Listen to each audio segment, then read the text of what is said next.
What up, everybody? It's your boy Hoop Jogging back with another video. And before I get into the content, take a second to like, comment, subscribe, hit the notification bell. I'll be greatly appreciative. All right, let's get it.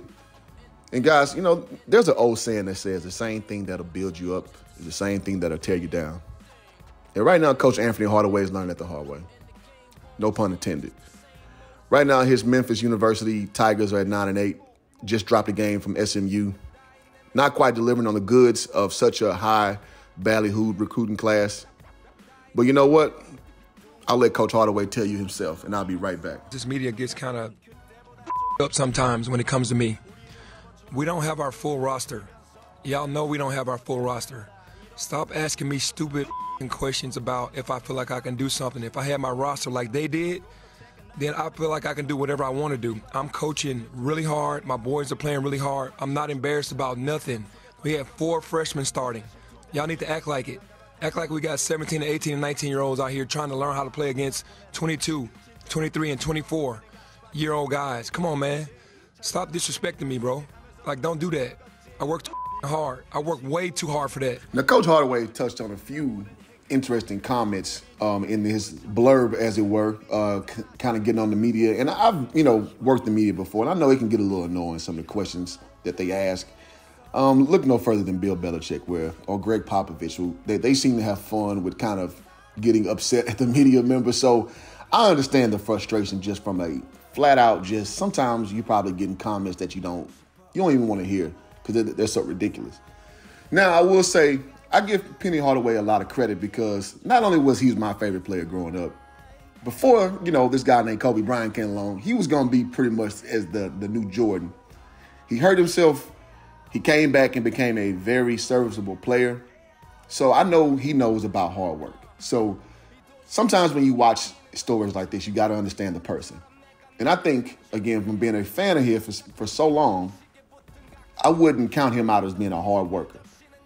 Now, I will say this as well. Me as formerly being a college coach, never at the head coach level, but being around head coaches when things are not going great, I'm just going to be the guy to tell you, man, he feels that pressure. Now, the point he made about the 4 freshmen starting, is that hard? Absolutely. Very hard. And in particular, one Imani Bates, who people, kind of projected out to be the next Kevin Durant, is not playing up to snuff, averaging a little bit better than 10 points a game right now. He's only played 5 games, though. So Coach Hardaway is not lying with saying that he's not having his full team, and that does mess with continuity.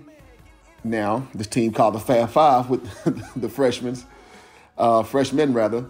they didn't have that complaint. So that's going a little extreme because that was a once-in-a-generation team there.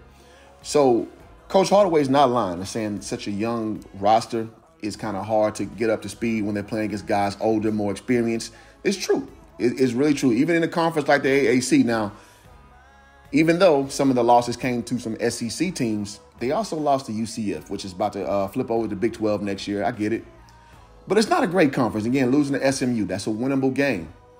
So, again, I understand what Coach is saying, but you got to understand the local media is there for buzz clips. They're there to get clicks. They're there to evoke interest into the program, and they're not always going to play nice with you. So, which tells me that I let in with my statement I made.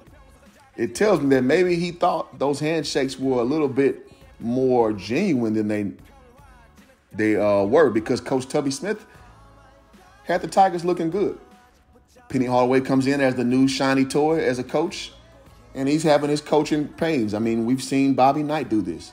Doesn't make Coach Hardaway not a great coach. It's just he's going through those growing pains with injuries, with turnover, with establishing a program. And so it's just very interesting to see him have this outburst, which means he didn't probably want to do this for a while. And so I want to say from my channel, I've actually heard a lot of people cover this. And you got my support over here, Coach Hardaway. It's just one of those things, man. Like, once you're up, everybody loves you. When you're down, everybody, I knew he couldn't do it. It's just how it goes. It's the way of the world. And I'm sure you don't need that lesson. You're a 50-year-old man, very successful in your own right.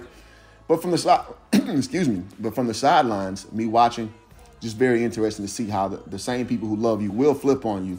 And as we saw, Coach Hardaway had a very strong outburst, which, again, I feel him, but I do understand the means for scrutiny because, again, at the end of the day, you're not in a great conference, and you pretty much at this point are probably going to have to run the table to get into the tournament after that great NIT story you guys had last year. It's time to perform, man, and even though your position is very valid about having young players, the reality is we live in a microwave culture. We live in a do for me right now. Janet Jackson said it best in the 90s. What have you done for me lately? And that's just society. That's reality. And I wish Coach Hardaway the best. Thank y'all for checking out Hoop Jargon. Until next time, I'm out. Peace.